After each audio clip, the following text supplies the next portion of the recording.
आज आपण त्वचादानाविषयी माहिती घेऊया। त्वचादान करा व जळीत व्यक्तीचा जीव वाचवा।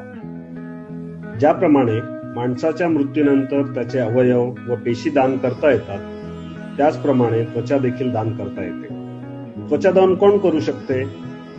कोणतीही 18 वर्षे वयावरील व्यक्ती मृत्यूनंतर 6 तासाच्या आत त्वचादान करू शकते। त्वचादान केल्यानंतरची त्वचा कोणासाठी उपयोगी पडेल?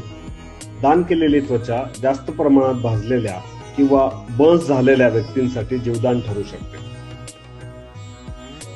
कोणतीही त्वचा कोणालाही प्रत्यारोपित करता येते।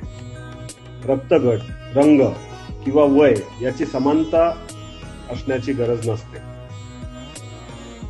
एकदा दात्याचे सर्व रक्ताचे रिपोर्ट निगेटिव्ह आले की दात्याची त्वचा आवश्यकतेनुसार कोणालाही प्रत्यारोपित करता येते।